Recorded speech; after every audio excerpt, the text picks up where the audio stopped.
Our story is about a girl named Iris. Iris is very sensitive, so much that she is always in tears. She cries when she's sad, when she's happy, and even tears up when things just get to her.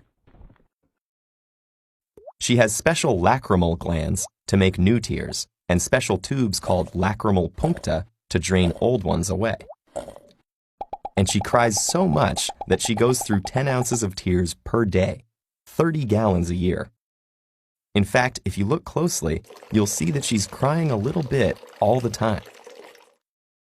The basal tears that Iris constantly produces form a thin coating of 3 layers that cover her and keep dirt and debris away. Right next to Iris is the mucus layer, which keeps the whole thing fastened to her.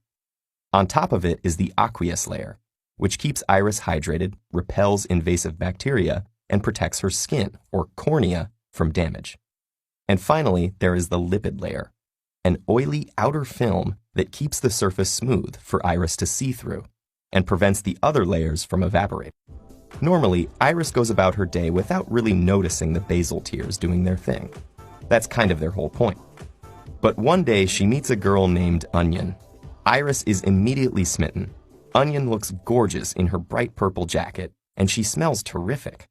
So Iris invites Onion to her house for dinner. But when she comes in and takes off her jacket, something terrible happens. You see, when Onion's jacket is removed, a chemical reaction happens, converting the sulfoxides that made her smell so great into sulfenic acid, which then becomes a nasty substance with a long name. Synpropanethiol S-oxide. The gas stings Iris, and suddenly she can't help it. She starts weeping uncontrollably. These reflex tears are different from the basal tears that Iris is used to. Because they're designed to wash away harmful substances or particles, they're released in much larger amounts, and their aqueous layer contains more antibodies to stop any microorganisms that may be trying to get in as well. Both Iris and Onion are devastated. They know they can't continue their relationship if Iris is going to hurt and cry every time Onion takes off her jacket, so they decide to break up. As Onion walks out the door, Iris stops crying and immediately starts again. Only now she's not crying reflex tears, but emotional tears. When someone is either too sad or too happy, it feels like a loss of control, which can be dangerous. So emotional tears are sent in to stabilize the mood as quickly as possible, along with other physical reactions such as an increased heart rate and slower breathing. But scientists still aren't sure exactly how or why the tears themselves are helpful. They may be a social mechanism to elicit sympathy or show submission.